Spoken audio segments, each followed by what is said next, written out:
Oke, assalamualaikum warahmatullahi wabarakatuh.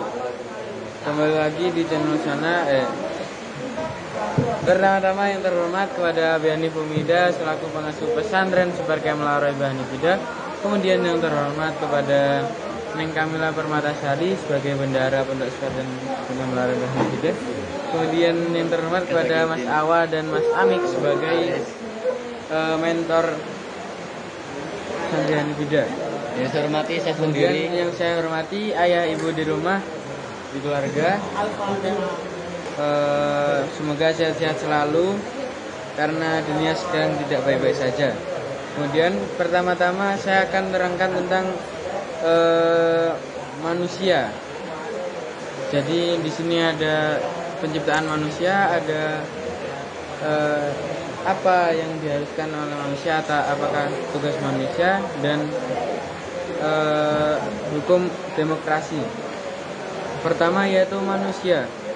Dalam surat At-Tin ayat 4 disebutkan bahwa alladzi inna khalaqnal insana fi ahsani taqwim. Artinya Allah menciptakan manusia itu sebaik-baiknya. Jadi dalam buku manusia ini diciptakan dari tanah yang dicampur dan menjadi manusia. Kemudian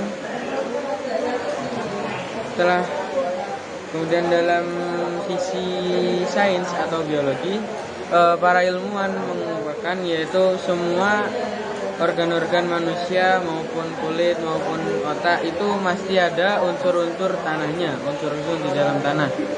Kemudian bila dipertinjau lebih lanjut yaitu semuanya memang berasal dari tanah. Contohnya yaitu kita makan tumbuhannya berasal dari tanah, menyerap zat dari tanah. Kemudian tumbuhan itu kita makan dan menjadi sperma bagi laki-laki.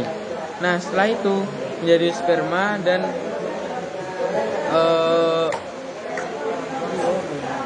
mengalami pembuahan dan menghasilkan anak. Kemudian yang mengandung dia itu memakan makanan juga. Setelah itu menjadi makanan dan menjadi daging. Nah, maka semua struktur manusia ini awalnya dari tanah. Kedua yaitu peran manusia atau peran umat muslim sebagai hamba. Pertama yaitu untuk apa kita diciptakan.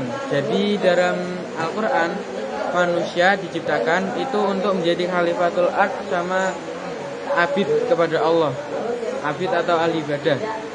Kemudian dalam Al-Quran diceritakan bahwa Allah itu menyuruh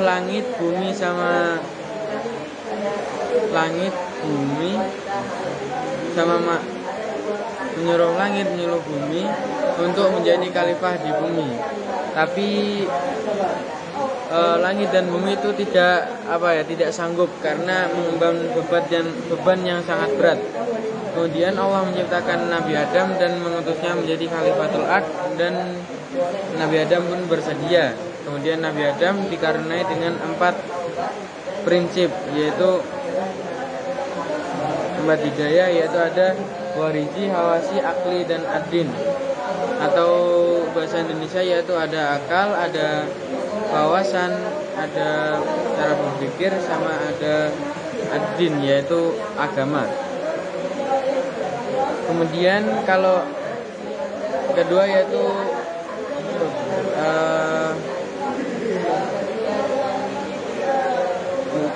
menjadi abid yaitu ahli ibadah. Jadi manusia itu diharuskan untuk beribadah kepada Allah karena sudah seharusnya itu sang pencipta yaitu yang diciptakan itu selalu tunduk kepada sang pencipta, seperti itu. Kemudian dari ibadah itu sendiri ada 2 macam, yaitu ada yang wajib, ada yang sunnah. Contohnya yang wajib yaitu yang diharuskan oleh Allah, jadi langsung diperintah oleh Allah, sholatlah kamu, maka kita harus sholat. Kalau yang sunnah yaitu kamu nggak apa-apa sholat di tahajud, tapi lebih baik sholat tahajud, seperti itu adalah sunnah. Kemudian ada juga tentang demokrasi, yaitu demokrat. Dalam kata demokrasi yaitu democration, yang artinya rakyat. Contohnya yaitu dalam bahasa sekarang yaitu dari rakyat untuk rakyat, seperti itu.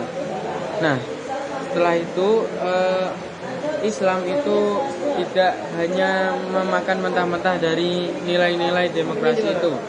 Jadi sudah menyaringnya, yaitu diambil prinsip-prinsipnya, yaitu ada musyawarah, ada bebas berpendapat, ada juga kesetaraan dan adil. Nah, dari tiga ini ada musyawarah, yaitu dari jamak musyawarah, yang artinya yaitu mengeluarkan lebah dari salangnya. Jadi bisa diperumpamakan bahwa ibarat lebah itu adalah perkataan kita dan sarangnya adalah otak kita. Jadi kita bebas berpendapat dan bebas mengarah kemana saja asalkan masih nyambung dengan topik yang kita bawa. Oke, sekian dari saya. Bila topik walhidayah. Wassalamualaikum warahmatullahi wabarakatuh.